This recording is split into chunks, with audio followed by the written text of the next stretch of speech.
किसान साथियों, अभी हमारे जो धान की फसल है, ज़्यादातर ऐसे किसान साथी होंगे जिनके यहाँ पे धान की फसल में बालियाँ बाहर निकल आई हैं, मतलब बालियाँ निकल आई हैं। तो ऐसे किसान साथी को अब क्या करना चाहिए? धान की फसल में बालियाँ निकलने के बाद क्या क्या करना होता है, कौन सी हमें सावधानी बरतनी चाहिए, कौन कौन सी खादें हमें डालना है, क्या नहीं डालना है, कौन सी दवाओं का इस्तेमाल करना है, कैसे हमें देखभाल करना है, कैसे हम धान के जो बालियों निकली है उसमें जो दाने आते हैं, दाने का भराव सही से कैसे हम करें जिससे हमारे ज़्यादातर दाने में चावल आसानी से आ सके। क्योंकि अब हमें सबसे ज़्यादा फोकस अपने दाने के भराव पे ही करना चाहिए। नमस्कार किसान साथियों, SRJ खेती चैनल पे आपका स्वागत है। कोई भी सवाल हो, सुझाव हो तो आप नीचे कमेंट भी कर सकते हैं। वीडियो को लाइक करना मत भूलिएगा और चैनल को सब्सक्राइब नहीं किया है तो सब्सक्राइब कर लीजिए। SRJ खेती चैनल की जो सब्सक्राइब की फैमिली है, मतलब किसानों की जो फैमिली है, लगभग 1 लाख कंप्लीट होने वाली है। तो आप सभी से निवेदन है, जल्द से जल्द आप 1 लाख सब्सक्राइबर कंप्लीट करवा दीजिए। तो जो भी किसान साथी यह वीडियो देख रहे हैं, अगर उन्होंने अभी तक चैनल को सब्सक्राइब नहीं किया है तो तुरंत ही सब्सक्राइब कर लें। तो चलिए जानते हैं कि धान की बालियाँ निकल आई हैं तो क्या करना चाहिए। किसान साथियों, धान की फसल में बालियाँ निकलने के बाद सबसे पहला काम करना है, पानी हटा देना है। अगर आप इस समय पानी भर के रखते हैं तो दिक्कत आ जाती है। तो जब बालियाँ निकल आती हैं, फ्लावरिंग की अवस्था ख़त्म हो जाती है, पानी भर के नहीं रखना है, इस बात का ध्यान रखना है। पानी कब भर के रखना होता है? पानी धान की फसल में आपको 2 बार भर के रखना चाहिए। पहली बार पानी आपको जब धान की आप रोपाई करते हैं तो 4-5 दिन तक भर के रखना होता है। हम दवाओं का इस्तेमाल करते हैं इसलिए भी भर के रखते हैं। इसके साथ साथ रोपाई के समय पानी की थोड़ा ज़्यादा आवश्यकता ही पड़ती है।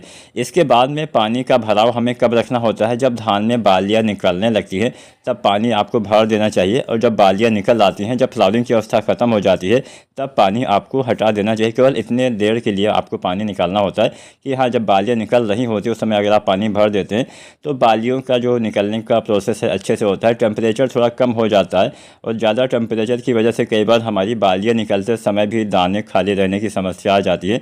तो अच्छी और स्वस्थ और सही तरह से बालियाँ निकलने के लिए अगर आपका थोड़ा सा मतलब आप कर सकते हैं ऐसा, तो आपको पानी भर के रखना चाहिए, बेहतर होता है। लेकिन बाद में पानी जब फ्लावरिंग आपकी ख़त्म हो जाती है तब आपको बंद कर देना होता है। तो पानी कब तक रखना है? बालियाँ निकलते समय से लेके फ्लावरिंग की अवस्था तक। इसके बाद पानी हटा देना है। पहला काम तो यही करना है। लेकिन हाँ, अब पानी आपने हटा तो दिया, ये तो आपने सही काम किया, लेकिन इसके साथ साथ एक काम आपको और करना होता है, नमी बना के रखना होता है। कितना नमी चाहिए? जब आप अपने खेत में जाएं तो वहाँ पे आपके पैर के निशान या चप्पल के निशान आपके ज़मीन पे बनने चाहिए। इतना नमी हर समय धान की फसल में होना अनिवार्य है।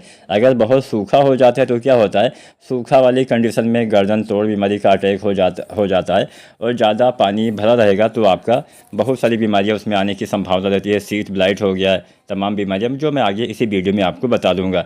तो पहला चीज़ तो आपको नमी बना के रखना है, लेकिन सूखा नहीं रखना है, ना ही बहुत ज़्यादा पानी भर के रखना है बाली आने के बाद में। इसके साथ साथ बहुत से किसान साथी यहाँ पे एक बड़ी गलती करते हैं कि यूरिया खाद डाल देते हैं। अब ऐसी अवस्था में भला यूरिया का काम क्या होता है? यूरिया का काम पौधे के वानस्पतिक विकास में सहायता करना होता है। जितना भी आपको यूरिया डालना होता है, धान की रोपाई के अधिकतम 50 दिन के भीतर डाल देना चाहिए।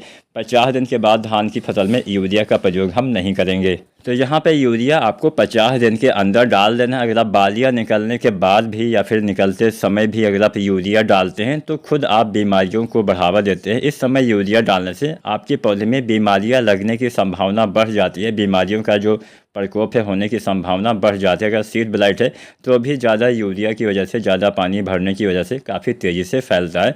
तो यूरिया या फिर DAP भी बहुत सारे किसान साथी डालने का प्रयास करते हैं। तो ना तो DAP डालना है, ना ही यूरिया डालना है, ना ही पोटाश डालना है। कोई भी दानेदार खाद आपको मिट्टी में इस्तेमाल ही नहीं करना है 50 दिन के बाद। बस सीधा सीधा इतना आप जान लीजिए। अगर आपको इस्तेमाल ही करना है तो कुछ NPK आते हैं, उसका इस्तेमाल कर सकते हैं। जैसे धान की फसल में बालियाँ निकलने के बाद हम डालते हैं 0050। इसके इस्तेमाल से फ़ायदा क्या होता है? इसके इस्तेमाल से आपके पौधे में जो बालियाँ बनती है उसके विकास में सहायता करता है, बालियों के अंदर दाने के भराव में सहायता करता है। अब कैसे सहायता करता है, यहाँ पे एक बात आप समझिए। हमारे जो पौधे भोजन बनाते हैं संपूर्ण मात्रा मतलब पूरी मात्रा का उपयोग नहीं करते हैं, कुछ मात्रा कुछ हिस्सा अपने अंदर बचा के भी रखते हैं, स्टोर करके रखते हैं। तो जब धान की फसल में बालियाँ निकल आती हैं तो अगर आप 0050 का इस्तेमाल करते हैं तो जो स्टोर वाला भोजन होता है, इसके साथ साथ जो भी भोजन बनता भी है, उस भोजन को आपके बालियों के दाने तक भेजने का काम मतलब एक ट्रांसपोर्ट का काम करेगा। यहाँ पे जो पोटेशियम होता है 50% पोटेशियम और 17.5% सल्फ़र। सल्फ़र से हरियाली भी आती है, सल्फ़र से पौधे अच्छे से भोजन भी बना पाते हैं। जब हरियाली कई बार कमी हो जाती है तो इसलिए 0050 यहाँ पे बेहतर काम करेगा। बालियाँ निकलने के बाद दाने भरते समय 1 किलो से लेकर 1.5 किलो पर एकड़ तक आपको 0050 का ही इस्तेमाल करना है। साथ में कोई भी चीज़ डालने की आवश्यकता नहीं है। अगर किसी बीमारी का अटैक हो गया है तो अलग की बात है, अन्यथा कुछ भी आपको नहीं डालना है। अब इस अवस्था में बोरोन भी नहीं डालना है। बोरोन, बहुत से किसान साथी ऐसा कमेंट करते हैं कि बोरोन हमें कब डालना चाहिए। तो जो बोरोन डालने का सबसे अच्छा समय होता है वो होता है गोब की अवस्था। जब बालियाँ आपके तने के अंदर बनना चालू होती हैं, बालियाँ निकलने से पहले आपको बोरोन जो 20% वाला आता है इसका इस्तेमाल करना है। लगभग 100 से 125 ग्राम इस्तेमाल करिए। साथ में 05234, अगर आपकी बालियाँ अभी नहीं निकली है तो 05234 1 से 1.5 किलो डाल दीजिए। साथ में बोरोन डाल दीजिए तो अच्छा फ़ायदा मिलेगा। लेकिन बालियाँ निकल आई हैं तो ना तो 05234 डालना है, ना ही आपको बोरोन डालना है। इन दोनों खादों का इस्तेमाल बालियाँ निकलने से पहले गोब की अवस्था में किया जाता है। बालियाँ आने के बाद केवल और केवल 0050 का इस्तेमाल करना है। अब जैसा कि मैंने आपको बताया, नमी बना के रखना है और पानी निकाल देना है। ज़्यादा पानी भर के नहीं रखना है, यूरिया नहीं डालना है, DAP नहीं डालना है। अब यहाँ पे एक सावधानी आपको और बरतनी होती है। जब हमारी धान की फसल में फ्लावरिंग की अवस्था आती है, जब फूल आते हैं, तो फूल आते समय भी बहुत सी सावधानी बरतनी होती है। फूल आते समय मान लीजिए अगर आप किसी भी चीज़ का छिड़काव विधि से प्रयोग करते हैं, मतलब स्प्रे करते हैं, तो नुकसान होता है। तो नुकसान क्या होता है, इससे आपके दाने का भराव बाधित होता है, दाने खाली रहने की समस्या आ सकती है। क्योंकि आपके जो पौधे में फ्लावरिंग आती है दिन के समय, क्या होता है कि दिन के समय आपके जो दाने जो छिलके होते हैं उसका मुंह खुला हुआ होता है, और दिन के समय अगर आप कुछ भी डाल देते हैं तो अगर वो अंदर चला जाता है तो वहाँ पे जो डिस्टर्ब हो जाता है पूरा सिस्टम, जिससे क्या होता है दाने का भराव नहीं हो पाता है। तो बाई चांस अगर कोई बीमारी का अटैक हो भी गया है, अगर आप उसका नियंत्रण करना भी चाहते हैं, तो कोशिश करिए शाम के समय आप 4 बजे के बाद दवा का इस्तेमाल करिए। दिन के समय या सुबह के समय इस्तेमाल मत करिएगा। इस बात का किसान साथियों आपको ध्यान रखना है। शाम के समय ही आपको कुछ ना कुछ दवा अगर आप डालना चाहते हैं, पहले तो अवॉइड करिए, बहुत ज़्यादा मात्रा में फैल रहा है तो ही आपको डालना चाहिए। नमी इस अवस्था में भी आपको बना के रखना ही होता है, इस बात का ध्यान रखना है। अब हम बात कर लेते हैं कुछ बीमारियों के बारे में। सबसे ज़्यादा फैलने वाली बीमारी होती है सीड ब्लाइट। इसी अवस्था में फैलती है जब बालियाँ या तो निकलने वाली होती है या फिर निकल रही होती है।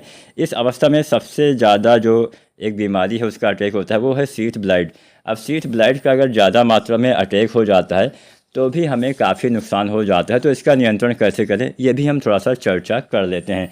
किसान साथियों, सीड ब्लाइट जो है एक फंगस जनित बीमारी है, एक कवक के कारण फैलती है। और ये जो फंगस होता है इसका, ये मेढ़ों पे जो घास होती है, जो खेतों के अंदर घास होती है, उसी में ये पनपता रहता है। और जब हम अपने खेत में धान की फसल लगाते हैं तो उसमें बाद में ये फैल जाता है। तो सबसे पहला तो नियंत्रण कैसे करना है, घास को ही ना होने दिया जाए मेढ़ों के ऊपर। जो आपके वहाँ पे क्या बोला जाता है हमें नीचे आप बता दीजिएगा। हमारे यहाँ तो मेढ़ ही बोला जाता है, जो दोनों खेतों के बीच का पार्टीशन होता है। तो यहाँ पे क्या करना होता है, पहचान आप जान लीजिए। सीड ब्लाइट में आपको जो आपके पौधे होते हैं तने के आसपास आपको चॉकलेट कलर के चकत्ते धब्बे आपको नज़र आ जाएंगे। पहले ये धीरे धीरे छोटे छोटे धब्बे बड़े हो जाते हैं, उसके बाद में आपके पौधे में ऊपर तक ये फैल जाते हैं। तो चॉकलेट कलर के चकत्ते या धब्बे आपको अपने पौधे के अगर तने के, पहले ये नीचे से ही शुरुआत होता है तो ये नीचे से पूरा ऊपर तक फैल जाता है, जिससे क्या होता है आपकी फसल में काफ़ी नुकसान हो जाता है।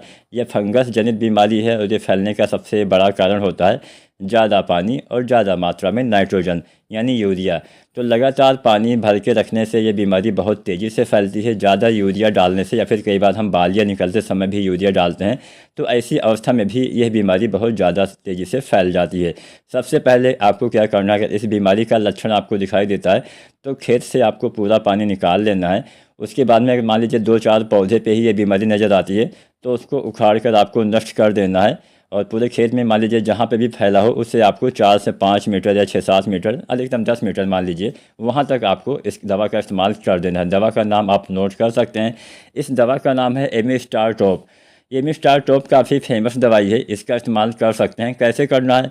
इसका इस्तेमाल 1 ml प्रति लीटर पानी के हिसाब से आप करिए, या फिर आप 200 ml प्रति एकड़ खेत के हिसाब से करिए। अब मेरा एक सुझाव यहाँ पे यही रहने वाला है कि कोई भी बीमारी का अटैक होता है तो पूरे खेत में नहीं होता। अगर आपने 1 एकड़ धान की फसल लगाई हुई है या फिर आधा लगाई हुई है, तो किसी एक क्षेत्र से, किसी एक इलाके से ये बीमारी पनपती है और फिर जाके पूरे खेत में फैल जाती है। अगर आप बराबर नज़र बना के रखेंगे तो जहाँ तक ये बीमारी फैली हो उससे लगभग 5 से लेकर 10 मीटर तक आप आगे तक दवा का इस्तेमाल कर देंगे तो भी इसका नियंत्रण हो जाएगा। पूरे खेत में डालने की भी आवश्यकता नहीं पड़ने वाली है। बाकी आपकी मर्जी, आपके ऊपर तय करता है कैसे आप इसका नियंत्रण करेंगे, क्योंकि ज़्यादा दवा डालने से भी कई बार समस्याएं आ जाती हैं और एक तो खर्चा भी ज़्यादा होता है। तो यहाँ पे अगर इसका लक्षण दिखाई दे तभी आपको दवा का इस्तेमाल करना है, लक्षण ना दिखाई दे तो दवा डालने से कोई भी आप पैसे की बर्बादी मत करिएगा। किसी भी बीमारी का लक्षण दिखाई दे तभी उसका नियंत्रण करना है। कोई और बीमारी लग रही है उसके बारे में आप जानना चाहते हैं तो आप नीचे कमेंट करिए, उसके ऊपर भी वीडियो आ जाएगी। तो अगर आज की ये जानकारी आपको पसंद आई हो तो वीडियो को लाइक ज़रूर करना, और चैनल पे अगर नए हैं, अभी तक सब्सक्राइब नहीं किया है तो सब्सक्राइब करके बेल आइकन दबाएं। धन्यवाद।